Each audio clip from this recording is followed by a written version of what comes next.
Yes sir, ಇದೀಗ ಧರ್ಮಸ್ಥಳ ಪ್ರಕರಣಕ್ಕೆ ಸಂಬಂಧಪಟ್ಟಂತೆ ಸೌಜನ್ಯ ಪರ ಹೋರಾಟಗಾರ ಜಯಂತ್ ಟಿ ಅವರ ಪತ್ನಿಯವ್ರಿಗೂ ಕೂಡ ನೋಟಿಸ್ ಕೊಟ್ಟಿದ್ದಾರೆ.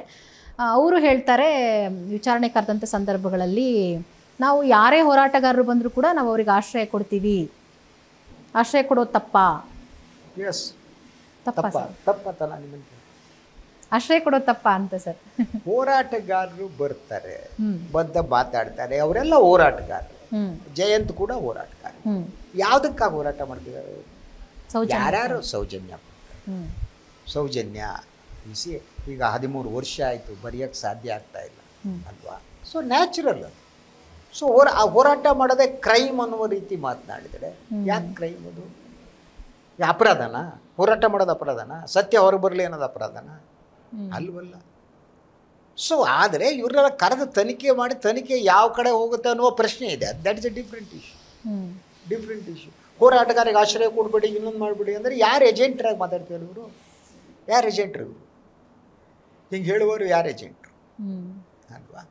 ಸೊ ಇವ್ರು ಯಾರ್ದು ಏಜೆಂಟ್ರಾಗಿರ್ಬೇಕಲ್ವಾ? ನೀವು ಹೋರಾಟ ಮಾಡಬೇಡಿ, ನೀವು ಮಾತನಾಡಬೇಡಿ, ನೀವು ಸುಮ್ಮನಿರ್ಬೇಕು. ನೀವು ಮಾತನಾಡಿದರೆ ಮಂಜುನಾಥ ಸ್ವಾಮಿ ವಿರುದ್ಧ ಮಾತಾಡ್ದಂಗೆ. ಯಾವ ಉದ್ದೇಶದಿಂದ ಹೇಳೋದು? ಒಂದು ಸಮಾಜದಲ್ಲಿ ಪ್ರಶ್ನಿಸುವ ಮನಸ್ಥಿತಿ ಇರಬೇಕು. You have to question. ಆವಾಗಲೇ ಸತ್ಯ ಬರೋದು. ಪ್ರಶ್ನೆ ಕೇಳದೆ ಬಟ್ಟಗಿಗಳಿಂದ ಸತ್ಯ ಹೊರಗಡೆ ಬರಲ್ಲ, ಭಕ್ತರಿಂದ ಸತ್ಯ ಹೊರಗಡೆ ಬರಲ್ಲ. ಅದು ನಮ್ಮ ವೈಚಾರಿಕ ಶಕ್ತಿಯನ್ನು ಕುಂಠಿತಗೊಳಿಸುತ್ತೆ. So you should question. ಪ್ರಶ್ನೆ ಮಾಡಬೇಕು. ಆದ್ದರಿಂದ ಪ್ರಶ್ನೆ ಮಾಡ್ತಿದ್ದಾರೆ, ಯಾಕೆ ಸತ್ತವ್ರು ಎಲ್ಲಿ ಹೋದರು, ಯಾಕೋ ಏನಾಯಿತು, ಅವ್ರು ಬದುಕಿ ನಾಳೆ ಹೋಗ್ಬಿಟ್ರೆ ಸೌಜನ್ಯ ಅನ್ನೋರು ಇರಲೇ ಇರಲಿಲ್ಲ, ಅದೇ ಸುಳ್ಳು ಅಂತಾರೆ. ಈ ರೀತಿ ಪ್ರಚಾರಗಳು. ಈಗ ಇನ್ನೊಂದು ರೀತಿ ಪ್ರಚಾರಗಳು, ಧರ್ಮಸ್ಥಳದೊಳಗೆ ಯಾರು ಸತ್ತೋಗ್ತಾರೋ ಅವ್ರಿಗೆ ಮುಕ್ತಿ ಸಿಗುತ್ತೆ, ಅದು ಪವಿತ್ರ ಸಾವು. ನಾವು ಯಾವ ಶತಮಾನದಲ್ಲಿ ಬದುಕ್ತಿದ್ದೀವಿ? ಅಲ್ಲಿ ಹೋಗಿ ಸತ್ತ ತಕ್ಷಣ ಪವಿತ್ರ ಸಾವು ಅಂತ. ಅದಕ್ಕೆ ಪುಣ್ಯ ಮಾಡಿರ್ಬೇಕಂತಲ್ಲ ಸಾಯೋದಕ್ಕೆ. ಹೋಗಿ ತಲೆ ಕೊಡ್ರಿ, ಅಲ್ಲಿ ಹೋಗ್ಬಿಟ್ಟು ತಲೆ ಕೊಡಿ, ಅಲ್ಲಿ ಹೋಗ್ಬಿಟ್ಟು ಎಲ್ಲ ಪಟ ಪಟ ಪಟ ಯಾರು ಹೇಳ್ತಿರಲ್ಲ ನಿಮಗೆ ಪವಿತ್ರ ಸಾವು ಅಂತ. ಹೋಗಿ ಸಾಯಿರಿ, ಅಲ್ಲಿ ಬೇಡ ಅಂತ ಹೇಳಿದವ್ರು ಯಾರಪ್ಪ ನಿಮಗೆ? ನೀವು ಸಾಯಿರಿ, ಬೇರೆಯವ್ರಿಗೆ ಯಾಕೆ ಹೇಳ್ತೀರಿ? ಬೇರೆಯವ್ರ ಮನೆ ಹೆಣ್ಮಕ್ಳ ಬಗ್ಗೆ ಯಾಕೆ ಹೇಳ್ತೀರಿ? ನಿಮ್ಮ ಮನೆ ಹೆಣ್ಮಕ್ಳು ತಗೊಂಡೋಗಿ ಬಿಡಿ ಪವಿತ್ರ ಸಾವು ಅಂತ ಹೇಳಿ, ನಿಮ್ಮ ಮನೆಯವ್ರಿಗೆ ಹೇಳಿ. ಚಪ್ಪಲಿ ತಗೊಂಡು ಹೊಡಿತಾರೆ ಹೆಣ್ಮಕ್ಳು.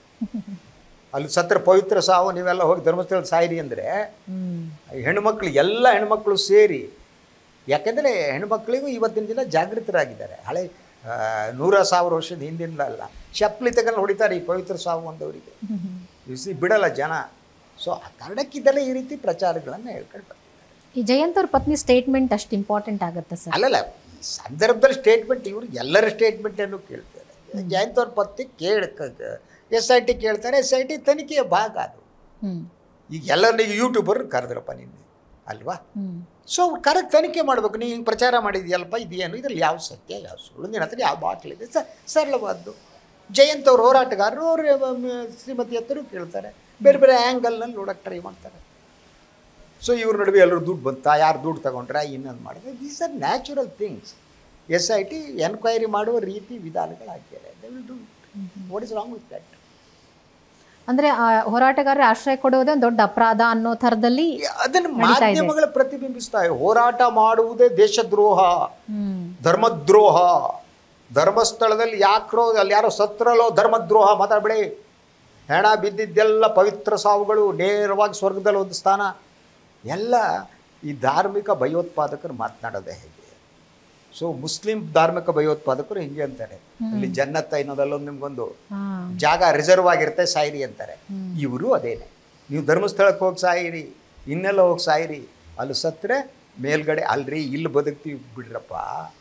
ಮೇಲ್ಗಡೆ ಜಾಗ ಇದೆಯೋಲ್ಲ, ಮೇಲ್ಗಡೆ ಏನಿದೆಯೋ ಗೊತ್ತಿಲ್ಲ. ಅದು ಸ್ವರ್ಗ ನರಕ ಇದೆಯೇ ಅಂತಲೇ ಗೊತ್ತಿಲ್ಲ. ಯಾವುದು ಸಾವು ಪವಿತ್ರ, ಯಾವುದು ಸಾವು ಪವಿತ್ರ ಅಲ್ಲ ಅನ್ನೋದು ಬುಲ್ಶಿಟ್.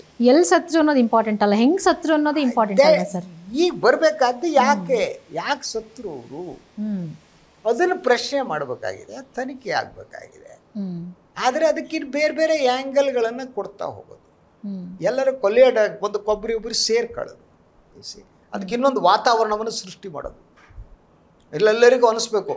ಅಂದರೆ ಮೂಲ ಇಶ್ಯೂ ಇದೆಯಲ್ಲ, ಅದನ್ನು ಮರೆಮಾಚುವಂಥದ್ದು. ಮೂಲ ಅಲ್ಲಿ ಯಾಕೆ ನೂರಾರು ಜನ ಅನ್ಐಡೆಂಟಿಫೈಡ್ ಆಗಿ ಅನಾಮಧೇಯರಾಗಿ ಸಾಯ್ತಾರೆ ಅನ್ನುವ ಪ್ರಶ್ನೆ ಇದೆಯಲ್ಲ, ಅದ್ರ ಸುತ್ತ ತನಿಖೆ ನಡಬೇಕು, ಕ್ವೆಶನ್ ಮಾಡಬೇಕಲ್ವಾ? ಅದು ಆಗಬಾರ್ದು ಅನ್ನೋದಕ್ಕೆ ಇನ್ನೊಂದು ರೀತಿ ಮಾತನಾಡ್ತಾ ಹೋಗೋದು. ಸೊ ಇದರಲ್ಲಿ SIT ತನಿಖೆ ಯಾಕೆ ಮಾಡ್ತಿದೆ ಏನಿದೆ SIT ವರದಿ ಬಂದ ಮೇಲೆ ಗೊತ್ತಾಗುತ್ತೆ. ಅಲ್ಲಿವರೆಗೂ ವಿಲ್ ಹ್ಯಾವ್ ಟು ವೇಟ್. ಯಾಕಂದರೆ ಸರ್ಕಾರ SIT ರಚಿಸಿದ ಮೇಲೆ ವಿಲ್ ಹ್ಯಾವ್ ಟು SIT ತನಿಖೆಯಲ್ಲಿ ಏನಾದ್ರು ದಾರಿ ತಪ್ಪಿದ್ರೆ will discuss. That is not an issue. ಈಗ ಹೋಗ್ತೀವಿ ಹೇಗೆ ಮಾಡ್ತಾ ಇದ್ದೆ ಯಾವುದೋ ಡಿಸ್ಕಸ್ ಮಾಡೋದು. ಅಲ್ಟಿಮೇಟ್ಲಿ SIT ತನಿಖೆ ವರದಿ ಬರಬೇಕಲ್ವಾ. ಸೊ ಅದಕ್ಕೂ ಮೊದಲು ಈ ದಾರಿ ತಪ್ಪಿಸುವ ರೀತಿಯಲ್ಲಿ ತನಿಖೆಯ ದಾರಿ ತಪ್ಪಿಸೋದು. ಯಾಕಂದರೆ ಇಂಥದ್ರಿಂದ ಏನಾಗುತ್ತೆ ಅಂದರೆ ಒಂದು ಪ್ರೆಷರ್ ಬಿಲ್ಡ್ ಆಗುತ್ತೆ, ಸಾಮಾಜಿಕವಾಗಿ ಒಂದು ಒಪಿನಿಯನ್ ಕ್ರಿಯೇಟ್ ಆಗುತ್ತೆ.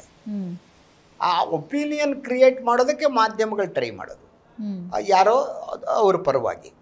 ಅದು ಸಾವಿನ ಕ್ರೌರ್ಯ, ನೋವು, ಅಸಹಾಯಕತೆ ಇದನ್ನೆಲ್ಲ ಮರೆಸುವುದಕ್ಕೆ. ಒಂದು ಸಾವು ಅಂದರೆ ಸುಮ್ಮನೆ ಒಂದು ಸಾವು ಆಗಿರಲ್ಲ. ಅದು ಒಬ್ಬ ವ್ಯಕ್ತಿ ಸತ್ತ ಅಂದರೆ ಒಬ್ಬಳು ಸತ್ತು ಅಂದ್ಕೊಳ್ಳಿ, ಅವಳು ಸತ್ತು ಅಂದರೆ ಆಕೆ ಯಾರ್ದೋ ಹೆಂಡತಿ ಆಗಿರ್ತಾಳೆ, ಯಾರ್ದೋ ಮಗಳಾಗಿರ್ತಾಳೆ ಅಲ್ವಾ, ಯಾರ್ದೋ ಸೊಸೆ ಆಗಿರ್ಬೋದು, ಇನ್ನೆರಡು ಬಿಸಿ. ಅದಕ್ಕೊಂದು ಮಲ್ಟಿಪಲ್ ಆದ ರಿಲೇಷನ್ಸ್ ಇರ್ತವೆ. ಒಬ್ಬಳು ಅಂದರೆ ಅಲ್ಲ, ಬಿಸಿ ನೂರಾರು ಜನ ಸಂಬಂಧಿಕರು ಇರ್ತಾರೆ, ಪ್ರೀತಿಸುವವ್ರು ಇರ್ತಾರೆ, ಇಷ್ಟಪಡೋರು ಇರ್ತಾರೆ.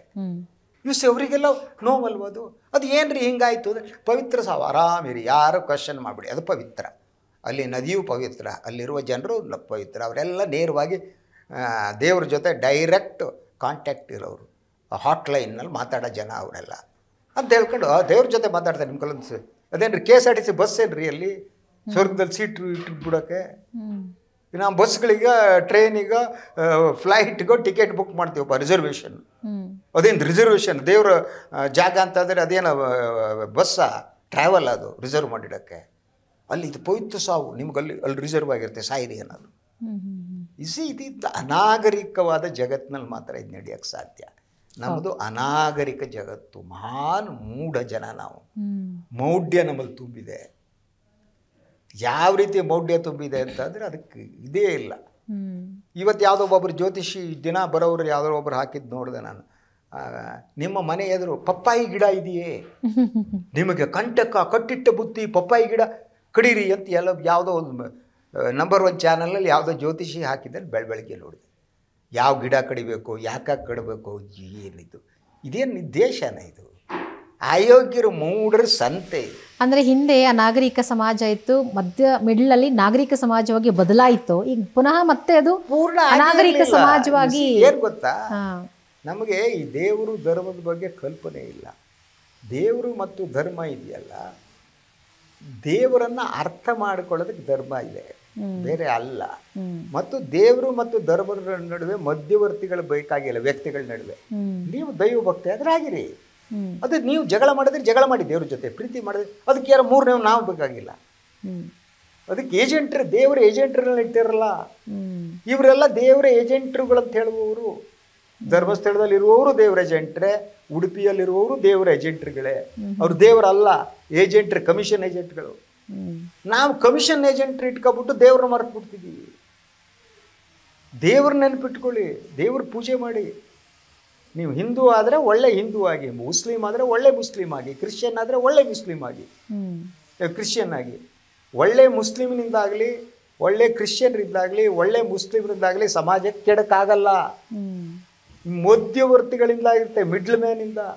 ಈ ಮಿಡ್ಲ್ ಮ್ಯಾನ್ಗಳೇನಿದ್ದಾರೆ ಅವರು ದೇವರ ಮಾನ ಮರ್ಯಾದೆನ ಹಾರಾಗ್ತಾರೆ. ದೇವರು ಇವರೇ ಮಾಡುವಂಥದ್ದು. ಆದ್ದರಿಂದ ಈ ಮಿಡ್ಲ್ ಮ್ಯಾನ್ ವ್ಯವಹಾರಗಳೇನಿದೆ, ಈ ಬಹುತೇಕ ಜನ ದೇವರು ಮಿಡ್ಲ್ ಮ್ಯಾನ್ಗಳಲ್ವಾ, ಮಧ್ಯವರ್ತಿಗಳು. ನಾನೇ ದೇವರ ಪ್ರತಿನಿಧಿ, ನಾನೇ ದೇವಮಾನವ ಅಂತ ಹೇಳಿ, ದೇವಮಾನವ, ನನಗೆ ದೇವರು ನಾನು ಕಳ್ಸ್ಕೊಟ್ಟಿದ್ದಾನೆ, ಇದಕ್ಕಾಗಿ ನೇರವಾಗಿ ಅಲ್ಲಿಂದ ಬಂದಿದ್ದು. ಸುಳ್ಳು ಹೇಳೋದು, ಜನರನ್ನು ಮೋಸ ಮಾಡೋದು, ಇದು ಜಾಸ್ತಿ ಆಗಿದೆ, ಇದರ ಭಾಗ ಇದೆ. ಆದ್ದರಿಂದ ಯು ಸಿ ದಟ್ ಯಾರು ಕೂಡ ಇದು ಕ್ವೆಶ್ಚನ್ ಮಾಡಬಾರ್ದು. ಅವರು ಹೋಗಿ ಜಯಂತ ಟಾರ್ಗೆಟ್ ಮಾಡೋದು, ಇನ್ನೊಬ್ರು ಟಾರ್ಗೆಟ್ ಮಾಡೋದು, ಮತ್ತೊಬ್ಬರು ಟಾರ್ಗೆಟ್ ಮಾಡೋದು, ಪ್ರಶ್ನಿಸೋದನ್ನಂದರೆ ಹತ್ತಿಕ್ಕುವ ಕೆಲಸ.